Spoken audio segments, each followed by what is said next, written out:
अजय कुमार, आपका commerce teacher, और ये है आपकी बिजनेस क्लास 12th, जिसके अंदर हम फ्यूल्स प्रिंसिपल जनरल मैनेजमेंट के बारे में पढ़ रहे हैं बेटा। अभी तक हमने इसके 5 प्रिंसिपल्स को कवर कर लिया है। इसमें टोटल 14 प्रिंसिपल्स हैं, जिसमें से रिमेनिंग प्रिंसिपल आज हम कवर करेंगे। ठीक है बेटा। तो सबसे पहले कि जैसे कि इसका जो छठा प्रिंसिपल है, थर्ड डिसिप्लिन है, यूनिटी ऑफ कमांड है, यूनिटी ऑफ डायरेक्शन है। अब 6 यहाँ से subordination of individual interest to general interest है। अब इसको यहाँ से हम स्टार्ट करने वाले हैं, इस टॉपिक को आज से कवर करेंगे।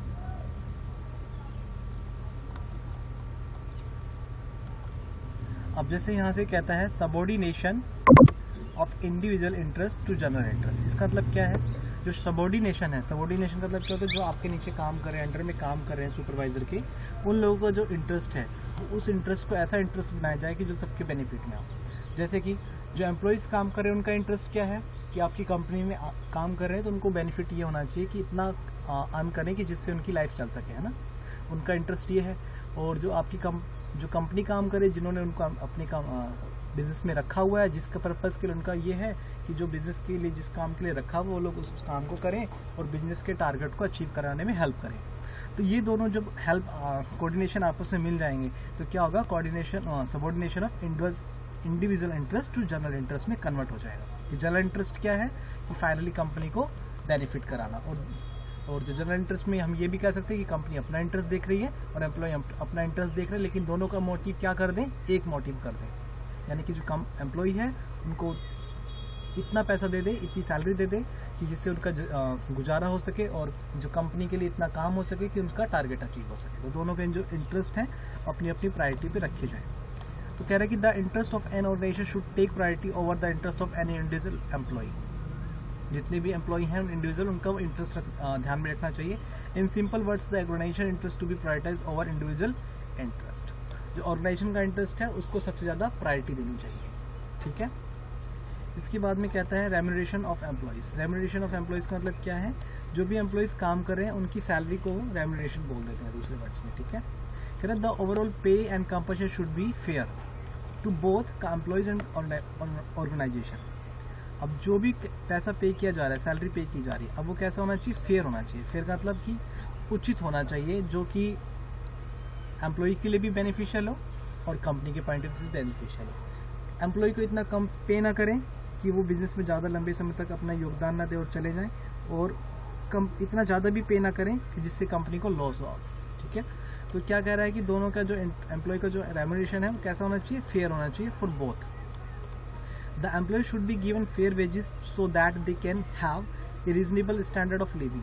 अगर जैसे एम्प्लॉयज़ को इतना अगर पैसा दे रहे हैं जिससे अपना लिविंग स्टैंडर्ड मेंटेन कर रहा है, तो क्या होगा? वो आपके फार्म में, आपकी बिजनेस में लंबे समय तक टिकेगा और काम करेगा। Wages should be within the paying capacity of the organisation.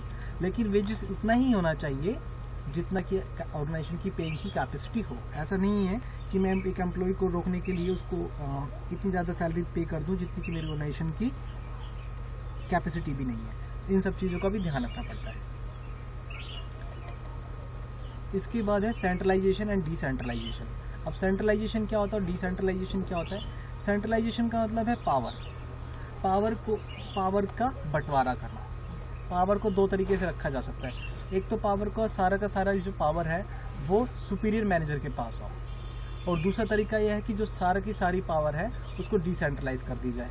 जैसे कि अगर आप देखें, अगर भारत सरकार सारी की सारी जो अपनी शक्तियां हैं, जो अपने देश को चलाने वाली जो ताकत है, अगर अपने पास रखे तो हर एक स्टेट को चलाना बड़ा मुश्किल हो जाएगा। लेकिन गवर्नमेंट ने क्या कर रखा है? अपनी पावर का डिसेंट्रलाइजेशन कर रखा है। डिसेंट्रलाइजेशन का मतलब कि जो गवर्नमेंट है, जैसे हमारी जो गवर्नमेंट के रूप फॉर्म में अगर हम याद करते हैं तो हमें सिर्फ एक हमारे माननीय प्रधानमंत्री मोदी जी ही नज़र आते हैं, लेकिन उन्होंने क्या किया हुआ? अपनी पावर को स्टेट्स को भी सौंपी हुई है, जैसे कि स्टेट अपने डिसीजन खुद ले सकते हैं। ठीक है। तो इसको बोलते हैं डिसेंट्रलाइजेशन।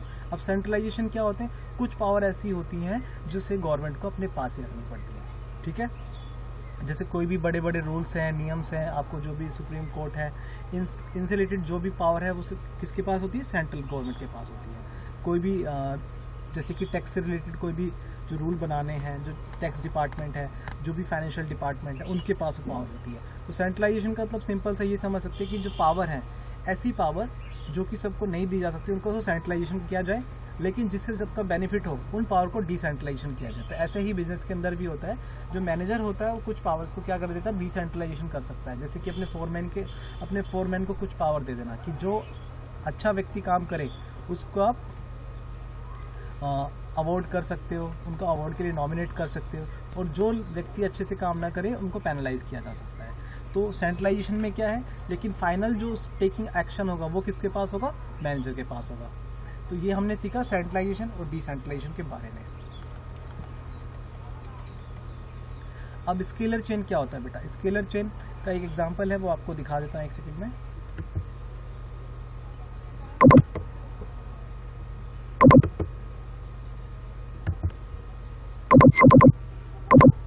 ये अब स्केल चेन में क्या होता है बेटा, स्केल चेन में क्या है, दो तरीके की अथॉरिटी डिसाइड की गई है, ठीक है। सबसे पहले अथॉरिटी होती है, अथॉरिटी के नीचे क्या होती है, लाइंस होती हैं। जैसे यहाँ पे आपको पिक्चर में दिख रहा होगा, जैसे कि इसके अंदर ए है, ए सबसे सुपीरियर मैनेजर है, उसके नीचे अंडर में 2 लाइंस हैं, आप देख रहे हैं ABCDEF, और दूसरी साइड में ALMNOP। तो ये क्या है, स्केलर चेन है। अगर मान लो E को कोई भी कम्युनिकेशन करना है O से, तो क्या करना होगा, उसको E के बाद फिर D से जाना पड़ेगा, D से अपनी कम्युनिकेशन को पास करेगा C को, C करेगा B को, B करेगा A को, A करेगा L को, L करेगा M को, M करेगा N को, फिर उसके बाद O से वो कम्युनिकेट कर पाएगा। तो इसको बोलते हैं स्केलर चेन। ये किस लिए होती है, क्योंकि कोई भी जो कंपनी का CEO होता है उसके पास इतना समय नहीं होता कि हर एक एम्प्लॉय की जो प्रॉब्लम्स है उनको सुना जा सके, लेकिन अगर कभी कोई ज़रूरत है तो ऐसी कम्युनिकेशन को पास किया जा सकता है फॉर्मल वे से। इसको बोलते हैं फॉर्मल वे। अगर अपनी कोई भी कम्युनिकेशन है, अगर E को अपनी कोई भी बात B तक पहुंचानी है, तो बीच में आने वाले D और C जो कि एक मैनेजर है, ये सभी जितने भी आपको जो ये ABC दिखाई दे रहे हैं, अल्फा न्यूमेरिक की जो नंबर दिखाई दे रहे हैं अल्फाबेटिक, ये सब क्या है बेटा, ये पर्सन है, ठीक है, जो जिनके पास एक दूसरे से सुपीरियर अथॉरिटी है। जो जितना ऊपर है उसके पास उतनी ज़्यादा सुपीरियर अथॉरिटी है। तो सबसे नीचे वाले जो स्लोवेस्ट अथॉरिटी है, अगर उसको सबसे ऊपर वाले से बात करनी है तो क्या करना पड़ेगा, जो बीच में आने वाले ये जो व्यक्ति दिखाई दे रहे हैं आपको, जो अल्फाबेटिक हैं, इनके थ्रू अपने कम्युनिकेशन को वहाँ ऊपर तक पहुँचाना होगा। तो इसको बोलते हैं स्केलर चेन। तो इस तरीके से ये स्केलर चेन में काम करते हैं। लेकिन कई बार ऐसा भी हो सकता है कि कोई इमरजेंसी हो जाए, तो उस केस में E अपनी किसी भी बात को अगर O तक पहुंचाना चाहता है तो उस केस में शॉर्टकट मेथड फॉलो भी कर सकता है। जैसे कि इसके अंदर दिखाया हुआ है, E क्या कर रहा है, सीधा O से ही कम्युनिकेट कर रहा है। ये सिर्फ ओनली किस केस के अंदर है, इमरजेंसी केसेस के अंदर। विदाउट इमरजेंसी केसेस में आपको इसको फॉलो नहीं करना है। तो जो इस टाइप के इमरजेंसी केसेस होते हैं, इसको बोलते हैं gang plank as shown in the diagram. इसको क्या बोलते हैं बेटा, गैंग प्लैंक, ठीक है। इसका मतलब क्या, और ऐसी कंडीशन को सिर्फ तभी अप्लाई किया जाना चाहिए जब कोई इमरजेंसी आ जाए। बिना इमरजेंसी की इस तरीके की चेन को, इस तरीके के कम्युनिकेशन वे को यूज़ नहीं करना चाहिए। इसको इनफॉर्मल बोलते हैं कम्युनिकेशन, इनफॉर्मल कम्युनिकेशन भी बोल सकते हैं। अगर आप कोई भी चेन तोड़कर अपने सीनियर से बात करें तो इसको इनफॉर्मल कम्युनिकेशन भी बोला जा सकता है, ठीक है। तो इस तरीके की चीज़ें नहीं होनी चाहिए नॉर्मल कोर्स ऑफ बिजनेस के अंदर। इसके लिए फ्योल ने अपनी बात पे सहमति जताई। इसके बाद में कहते हैं order. According to Fayol, people and material should be in suitable place at appropriate time for maximum efficiency. अब क्या होता है, ऑर्डर का मतलब क्या है, जैसे कि हम गिनती में पढ़ते हैं 1 2 3 4, ये ऑर्डर है, असेंडिंग ऑर्डर, डिसेंडिंग ऑर्डर। तो ऐसे क्या है, ऑर्डर का मतलब क्या है कि हर चीज़ को अपनी अपनी जगह पे होना, ठीक है। अब हर एक चीज़ का क्या होता है, अपनी अपनी जगह पे होना। जैसे कि मान लो जो कर्मचारी काम कर रहे हैं, उनको कोई काम करते समय, प्रोडक्शन करते समय किसी मशीन पे प्रॉब्लम आती है, तो वो कहाँ जाएंगे, मैनेजर के पास जाएंगे। अब मैनेजर कहाँ पे अवेलेबल रहने चाहिए, उनका एक फिक्स जगह होना चाहिए, एक फिक्स प्लेस होना चाहिए, एक फिक्स कैबिन होना चाहिए, कि किसी भी वर्कर को कोई भी प्रॉब्लम आ रही है तो सीधा भागा जाकर मैनेजर से को बता सकता है कि ये मेरे को प्रॉब्लम आ रही है, इसको रिसॉल्व किया जाए। इसी तरीके से मटेरियल्स का, अगर मान लो कोई भी प्रोडक्शन में मटेरियल यूज़ किया जाता है, उसको भी उसी ऑर्डर के अकॉर्डिंग रखना चाहिए जिससे उसको आसानी से मिल सके, ठीक है। जैसे मान लेते हैं हम कई बार लैपटॉप बनाने का एग्जांपल लेते हैं। जैसे कि मान लेते हैं लैपटॉप बनाने के लिए हमें अगर उसमें लगने वाला जो डिस्प्ले है, अगर उसकी ज़रूरत है और डिस्प्ले हमें टाइम पर नहीं मिल रहा है, तो प्रोडक्शन होने में क्या होगा, लेट हो जाएगा। मान लेते हैं उसके अंदर वेब कैम लगता है, वेब कैम लगाने के लिए मेरे को अगर वो टाइम पर नहीं मिला तो क्या होगा, वो मेरा समय खराब होगा और प्रोडक्शन में ज़्यादा समय लगेगा। तो इसलिए क्या कहता है कि हर चीज़ का क्या होना चाहिए, ऑर्डरिंग लेवल होना चाहिए, हर चीज़ को अपनी जगह पे फिक्स रहना चाहिए, ठीक है। इसके बाद कहता है इक्विटी। कह रहा good sense and experience are needed to ensure fairness to all employee who should be treated as fairly as possible. क्या कहते हैं कि सब लोगों को एक समान अधिकार देने चाहिए, कोशिश करनी चाहिए एक समान अधिकार देने की। The working environment of an organization should be free from all form of and principle of justice and fair play should be followed. हर किसी के लिए जो रूल्स हैं वो एक जैसे होने चाहिए, किसी के लिए भी कोई छोटे बड़े रूल्स नहीं होने चाहिए।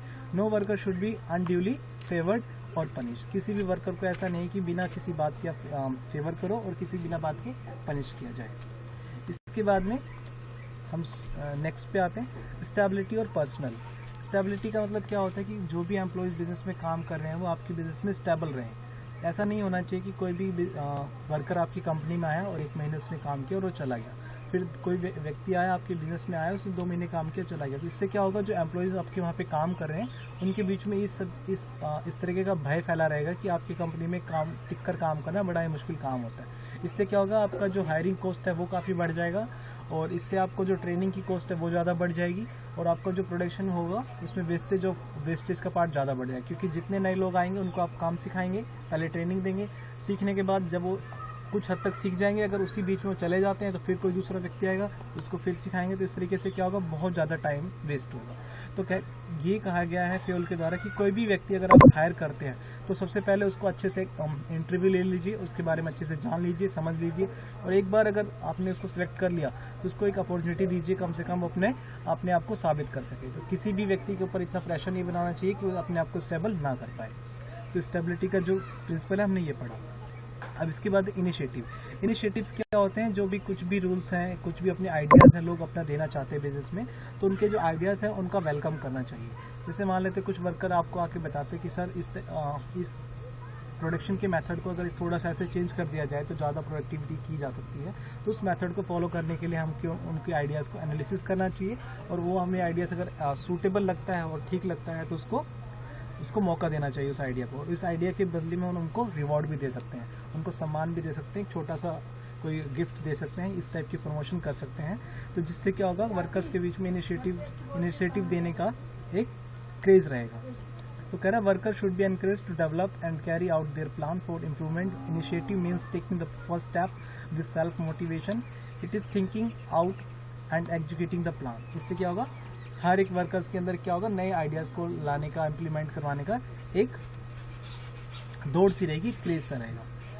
इसके बाद में क्या है, Spirit the corps. Spirit the corps क्या मतलब क्या होता है, सबके अंदर एक टीम स्पिरिट होना चाहिए। आपको जैसे देखते हैं क्रिकेट टीम देखते हैं, अगर आप क्रिकेट टीम के अंदर आपको मैच जीतना है तो सबसे पहले क्या करना पड़ेगा, आपको सबके साथ एक साथ मिलकर खेलना होगा, है ना।